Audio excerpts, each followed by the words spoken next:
Hello students, class 10 science part biology और हम लोग चैप्टर करने वाले हैं 8 that is how do organisms reproduce और टॉपिक है female reproductive system and menstruation cycle. चलिए स्टार्ट करते हैं। तो यहाँ पे हमारे पास टॉपिक आ गया है फीमेल रिप्रोडक्टिव सिस्टम, उसकी बात करेंगे हम लोग और डायग्राम भी समझेंगे।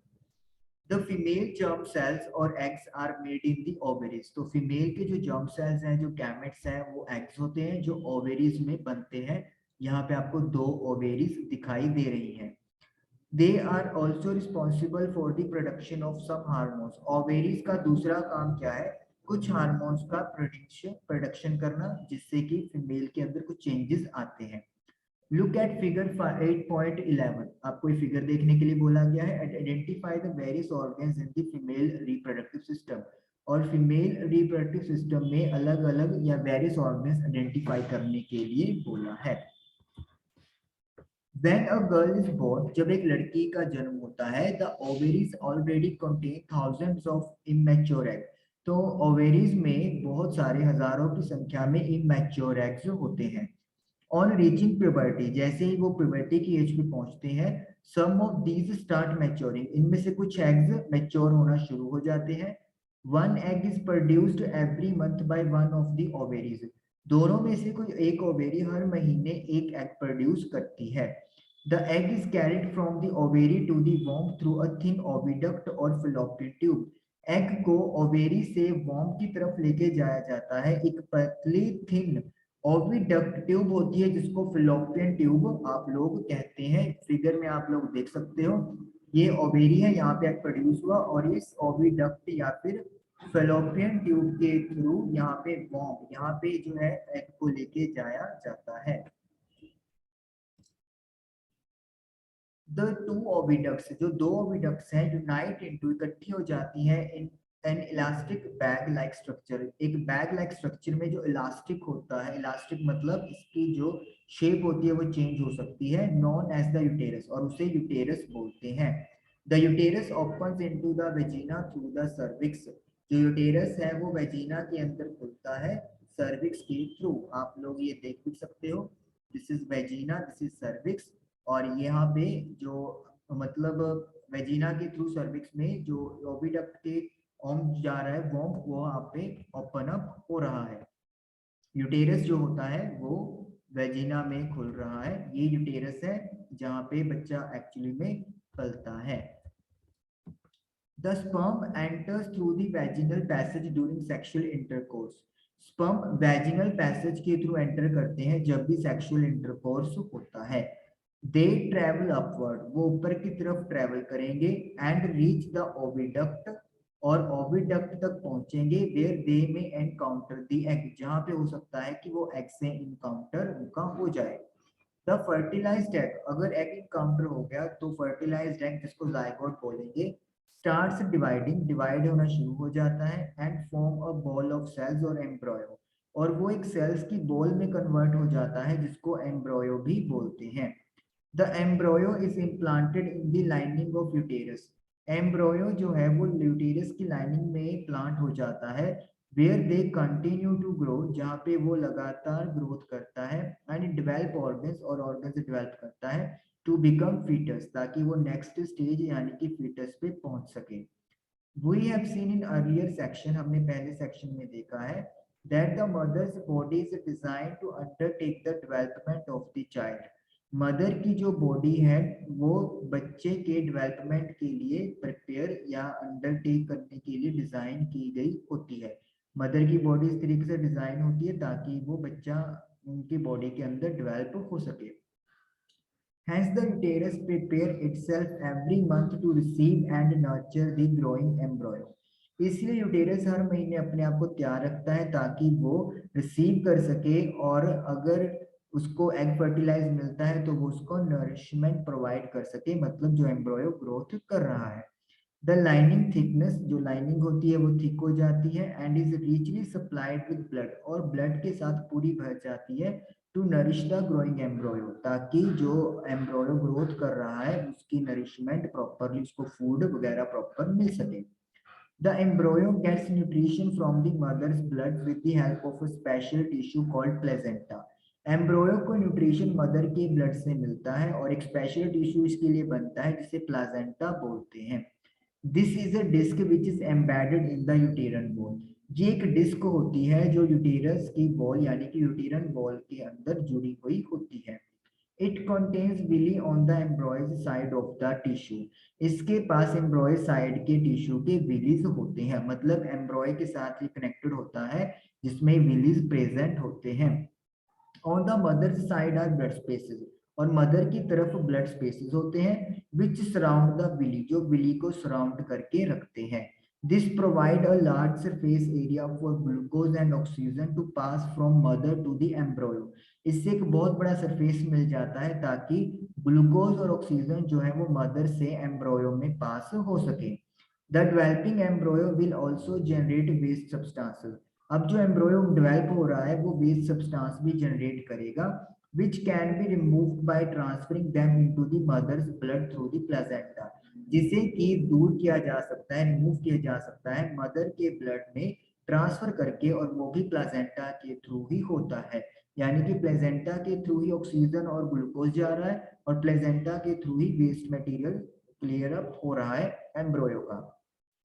The development of the child inside the mother's body take approximately 9 months. बच्चे की डेवलपमेंट मदर की बॉडी के अंदर अप्रोक्सीमेटली 9 मंथ्स तक होती है. The child is born as a result of rhythmic contraction of the muscles in the uterus. जो बच्चा है वो रिथमिक लगातार कॉन्ट्रैक्शन होती है मसल्स की यूटेरस के अंदर, जिससे बच्चे का जन्म हो जाता है. Okay, next topic is what happens when the egg is not fertilised. अगर एग फर्टिलाइज नहीं हुआ तो फिर क्या होता है. If the egg is not fertilised, अगर एग फर्टिलाइज नहीं हुआ, it lives for about 1 day. ये सिर्फ एक दिन के लिए जिंदा रहता है. Since the ovary releases 1 egg every month, क्योंकि ओवेरी एक महीने में एक एग रिलीज करती है. The uterus also prepares itself every month to receive a fertilised egg. तो ये जो यूटेरस है वो भी अपने आप को हर महीने प्रिपेयर करता है ताकि वो एक फर्टिलाइज्ड एग को रिसीव कर सके. Thus its lining becomes thick and spongy. और इससे क्या होता है, जो इसकी लाइनिंग होती है वो थिक हो जाती है और स्पंज हो जाती है. स्पंजी क्या होता है, जो सॉफ्ट होता है, जो प्रेस हो सकता है. This would be required for nourishing the embryo if fertilization had taken place. ये थिकनेस इसलिए जरूरी थी, स्पंजी होना जरूरी था ताकि इसके अंदर ब्लड भर जाए, और अगर फर्टिलाइज हो जाता है एग तो फिर उसको एम्ब्रॉय जो बनेगा उसकी नरिशमेंट कंटिन्यूसली हो सके. Now however this lining is not needed any longer. लेकिन एग तो फर्टिलाइज नहीं हुआ तो इसका मतलब अभी ये लाइनिंग की कोई रिक्वायरमेंट नहीं है. So the lining slowly breaks. तो ये लाइनिंग धीरे धीरे टूट जाती है and comes out through the vagina, और ये वेजिना से बाहर आ जाता है as blood and mucus, mucus और ब्लड की फॉर्म में. दिस साइकिल टेक्स प्लेस रफली एवरी मंथ. ये जो साइकिल है वो हर महीने रफली एक बार होता है and is known as menstruation, और इसको मेंस्ट्रुएशन बोलते हैं. It usually last for about 2 to 8 days. ये 2 से 8 दिनों तक चलता है. तो मेंस्ट्रुएशन साइकिल का जो टाइम पीरियड है वो फिक्स नहीं है, 2 से 8 दिनों के अंदर अंदर ये साइकिल ने फिनिश होना होता है. Then reproductive health. As we have seen, जैसे हमने देखा है, the process of sexual maturation is gradual. Sexual maturation की जो process है वो धीरे धीरे होती है and takes place while general growth, body growth is still going on. और ये तब भी चलती रहती है जब बॉडी का जनरल ग्रोथ चल रहा होता है. Therefore, some degree of sexual maturation does not necessarily mean that the body or the mind is ready for sexual act or for having and bringing up children. तो अगर कुछ हद तक हम सेक्सुअल मैचुरेशन आ गई है तो इसका मतलब ये नहीं है कि बॉडी और जो माइंड है वो सेक्सुअल एक्ट के लिए तैयार है या फिर बच्चे पैदा करने के काबिल, उनको बड़ा करने के काबिल हो गए हैं. How do we decide if the body or mind is ready for this major responsibility? तो फिर ये कैसे डिसाइड होता है कि जो बॉडी और जो माइंड है वो इस मेजर रिस्पॉन्सिबिलिटी के लिए रेडी हो.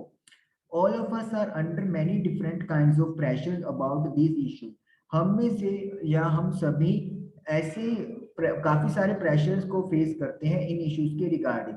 There can be pressure from our friends for participating in many activities.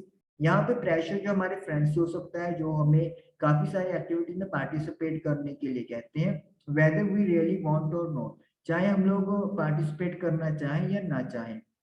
There can be pressure from families to get married and start having children, pressure family से भी हो सकता है कि वो चाहेंगे कि आप मैरिज कर लें और अपने बच्चे मतलब आगे प्रोड्यूस करें, अपनी फैमिली स्टार्ट करें।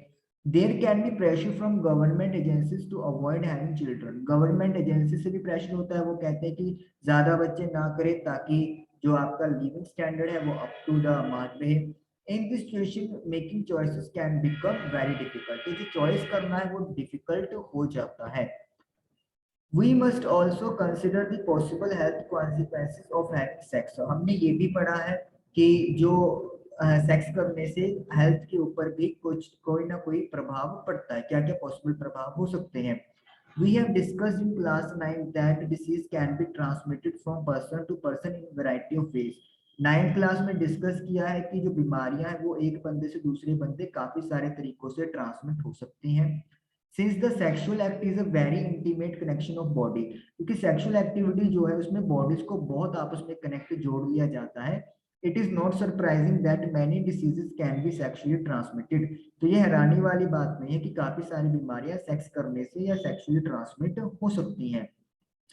These include बैक्टीरियल इन्फेक्शन, इनमें बैक्टीरिया से होने वाले इन्फेक्शन जैसे कि गोनोरिया एंड सिफिलिस है, and viral infection such as warts and HIV AIDS, और साथ ही में वायरस से होने वाले इन्फेक्शन जैसे कि वार्ड्स और एचआईवी एड्स भी शामिल है। Is it possible to prevent the prevention of such disease during the sexual act, क्या ये पॉसिबल है कि ऐसी बीमारियों का ट्रांसमिशन रोका जाए जो कि सेक्सुअल एक्ट के दौरान होती हैं। यूजिंग अ कवरिंग, एक कवरिंग का यूज करके, कॉल्ड कॉन्डम, जिसे कॉन्डम कहते हैं, फॉर द पेनिस, पेनिस के लिए यूज किया जाता है, ड्यूरिंग सेक्स, सेक्स करते हुए, helps to prevent transmission of many of these infection to some extent, तो ये कॉन्डम का यूज करने से काफी सारे इन्फेक्शन को ट्रांसमिट होने से बचाया जा सकता है कुछ हद तक, सम एक्सटेंट है मतलब कुछ हद तक हम लोग उसको प्रिवेंट कर सकते हैं। The sexual act always has the potential to lead to pregnancy, sexual act करने से बहुत ज्यादा चांसेस है कि प्रेगनेंसी हो जाए, जो फीमेल है वो प्रेग्नेंट हो जाए। Pregnancy will make major demands on the body and the mind of the woman, एक वुमेन के लिए प्रेग्नेंट होना इसका मतलब ये है क्योंकि बॉडी और माइंड का जो है वो बहुत ज्यादा डिमांडिंग हो जाता है। And if she is not ready for it, और अगर वो इसके लिए बॉडी फिजिकली या मेंटली प्रिपेयर नहीं है, her health will be adversely affected, तो उनकी हेल्थ पे बुरा असर होता है। Therefore many ways have been devised to avoid pregnancy, तो इसलिए काफी सारे तरीके बताए गए हैं जिससे कि प्रेगनेंसी को अवॉइड किया जा सकता है, मतलब आप सेक्सुअल एक्टिविटी में इन्वॉल्व भी हो लेकिन प्रेग्नेंट ना हो, तो इसके लिए काफी सारे तरीके हैं। These contraceptive methods fall in number of categories, ऐसे methods को contraceptive method बोलते हैं और ये काफी सारी categories में आते हैं। One category is the creation of mechanical barrier so that sperm does not reach the egg, उनमें से एक कैटेगरी है कि मैकेनिकल बैरियर का क्रिएट करना ताकि जो स्पर्म है वो एग तक पहुंच ना पाए। Condoms on the penis or similar covering worn in the vagina can serve this purpose, penis के ऊपर कॉन्डम और ऐसी ही कवरिंग जो वेजिना के अंदर फीमेल यूज कर सकती हैं वो ये पर्पस के लिए यूज की जा सकती हैं। Another category of contraceptive acts by changing the hormonal balance of the body, दूसरा तरीका है प्रेगनेंसी अवॉइड करने का जिसमें कि बॉडी का हार्मोनल बैलेंस चेंज कर दिया जाता है, so that eggs are not release, ताकि एग्स रिलीज ना हो and fertilisation can not occur, और फर्टिलाइजेशन जो एग की है वो पॉसिबल ना हो सके। These drugs commonly need to be taken orally as pills, ऐसे दवाइयाँ या ड्रग्स को orally यानी कि ऐसे ही निगला जाता है, जैसे जैसे कि पिल्स की फॉर्म में गोलियां होती हैं तो उनको निगला जाता है। However, since they change hormonal balance, क्योंकि वो हार्मोनल बॉडी का हार्मोनल बैलेंस चेंज करते हैं, हार्मोन्स में बदलाव लेके आते हैं, they can cause side effects too, ये साइड इफेक्ट भी क्रिएट कर सकते हैं। Other contraceptive devices such as the loop or the copper T are placed in the uterus to prevent pregnancy। यहाँ पे फीमेल में क्या होता है, यूटेरस के अंदर लूप या कॉपर टी रख दी जाती है जिससे कि प्रेगनेंसी अवॉइड हो जाता है। Again, they can cause side effects due to irritation of the uterus। दोबारा वो साइड इफेक्ट क्रिएट कर सकता है यूटेरस में इरिटेशन होने की वजह से, क्योंकि यूटेरस में आप अपने नेचुरल बॉडी पार्ट में कुछ यहाँ पे अलग से बाहर से कुछ चीज प्लेस कर रहे हो, तो इरिटेशन होना यहाँ पर मोस्ट प्रॉब्ली है। If the vas deferens in the male is block, अगर वास डिफरेंस जो कि स्पर्म्स की डिलीवरी करता है उसे ब्लॉक कर दिया जाए, sperm transfer will be prevented, तो स्पर्म का ट्रांसफर रोका जा सकता है। If the fallopian tube is in the female is blocked, अगर फीमेल में फ्लोपियन ट्यूब को ब्लॉक कर दिया जाए, egg will not able to reach the uterus, तो एग जो है वो यूटेरस पे नहीं पहुंच पाएगा। In both cases fertilisation will not take place, दोनों ही केसेस में फर्टिलाइजेशन नहीं हो पाएगा। Surgical methods can be use to create such blocks, surgery जो सर्जिकल मेथड्स होते हैं उनको यूज किया जा सकता है ऐसे ब्लॉक्स क्रिएट करने में। While surgical methods are safe in the long run, surgical methods long run में सेफ होते हैं। Surgery itself can cause infection, surgery से इन्फेक्शन होने का खतरा हो सकता है, एंड अदर प्रॉब्लम्स, और दूसरी प्रॉब्लम्स भी, इफ नॉट परफॉर्म प्रॉपरली, अगर प्रॉपरली परफॉर्म ना की जाए। Surgery can also be use for removal of unwanted pregnancies, surgery का यूज अनवांटेड प्रेगनेंसीज मतलब अगर फीमेल प्रेग्नेंट हो गई है लेकिन उन्हें बच्चा नहीं चाहिए, तो फिर ऐसी प्रेगनेंसीज को अवॉइड करने के लिए भी या फिर ऐसी प्रेगनेंसीज को रिमूव करने के लिए भी सर्जरी का यूज किया जा सकता है। या फिर कई बार क्या होता है कि प्रेगनेंसी से कोई अगर बॉडी में कॉम्प्लिकेशंस आ गई है तो उसमें भी अगर इस रिमूव करना है तो सर्जरी हेल्प करती है। These may be misused by people who do not want a particular child, as happens in illegal sex selective abortion of female fetuses। लेकिन इसका यूज पीपल जो है लोग हैं वो मिसयूज करते हैं जो एक पर्टिकुलर चाइल्ड नहीं चाहते, जैसे कि हम लोग देखते हैं कि फीमेल अगर उनको पता चल जाए कि बच्चा जो होने वाला है वो लड़की है, तो फिर वो सेक्स सिलेक्टिव अबॉर्शन मतलब पेट के अंदर ही बच्चे को मरवा देते हैं, दैट इज इलीगल, ये गैर कानूनी है। फॉर अ हेल्थी सोसाइटी, अगर हम एक अच्छी हेल्थी सोसाइटी चाहते हैं, female male sex ratio must be maintain, female और मेल का जो रेशियो है सेक्स रेशियो इसको मेंटेन होना चाहिए।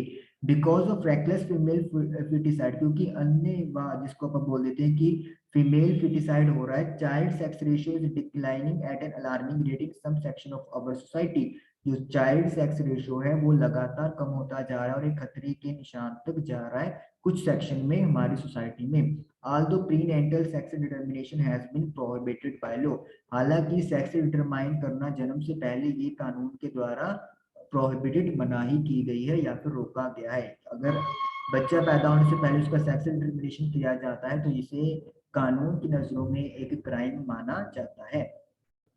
We have noted earlier that reproduction is the process by which organisms increase their population। हमने पहले नोट किया है कि रिप्रोडक्शन वो प्रोसेस है जिसमें ऑर्गेनिज्म अपनी पॉपुलेशन इंक्रीज करते हैं। The rates of birth and death in a given population will determine it's size, birth और डेथ का रेट क्या है किसी गिवन पॉपुलेशन में वो उसके साइज के बारे में पता करवाता है। The size of the human population is a cause for concern for many people, human population का जो साइज है ये काफी सारे लोगों के लिए चिंता का विषय है। This is because an expanding population makes it harder to improve everybody's standard of living, क्योंकि जब पॉपुलेशन बढ़ती है तो लिविंग स्टैंडर्ड को इम्प्रूव करना मुश्किल हो जाता है।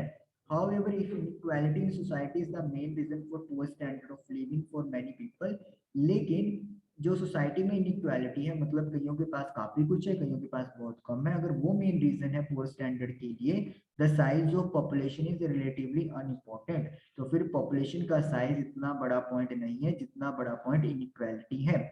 If we look around us, अगर हम अपने आसपास देखते हैं, what can we identify as the most important reasons for poor living standard, अगर हम लोग अपने आसपास देखेंगे तो हमें सबसे ज्यादा या सबसे कौन सा इंपॉर्टेंट रीजन लगेगा पुअर लिविंग स्टैंडर्ड के लिए, जाहिर सी बात है inequality is the main reason और इसी वजह से पॉवर्टी हमारी कंट्री में ज्यादा है।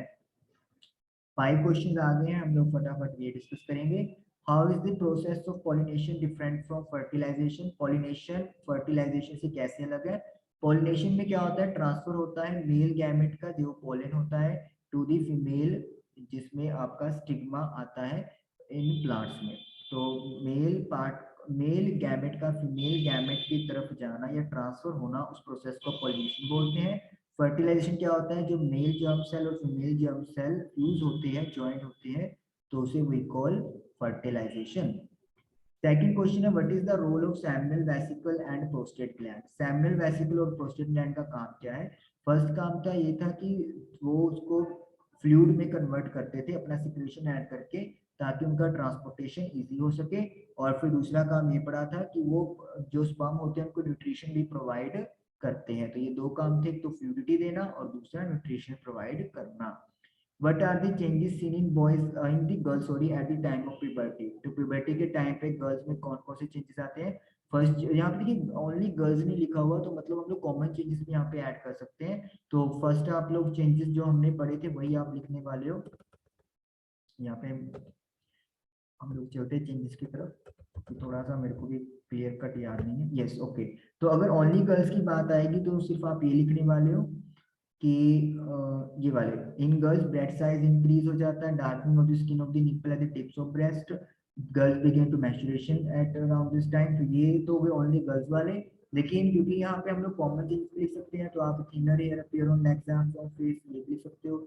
Skin become oily and develop pimples हो सकता है, ठीक है। और ये न्यू पार्ट्स में हेयर ग्रोथ होना, armpits genital area between the thighs, तो ये भी आप लिख सकते हो।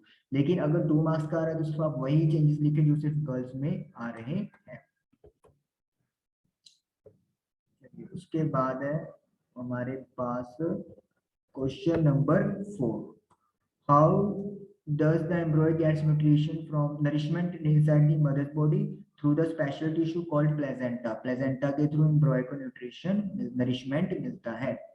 If woman is using a copper T, will it helping protecting her from STD sexually transmitted disease? No, ये ऐसा कुछ नहीं होने वाला। सिर्फ प्रेगनेंसी अवॉइड होएगी। अगर सेक्सुअली कोई डिसीज ट्रांसमिट होना है तो वो होके रहेगा, क्योंकि कॉपर टी कुछ भी ऐसा बैरियर नहीं बनाती जिससे कि स्पर्म की एंट्री बॉडी में ना हो। स्पर्म एंटर करेगा ही करेगा और इससे सेक्सुअली ट्रांसमिट डिसीज होना का खतरा है। स्पर्म के थ्रू मेल से फीमेल में या फिर फीमेल की बॉडी से फीमेल टू मेल को हो सकता है, दोनों तरफ चांसेस हैं। तो ये हमारे 5 क्वेश्चंस डन हो गए।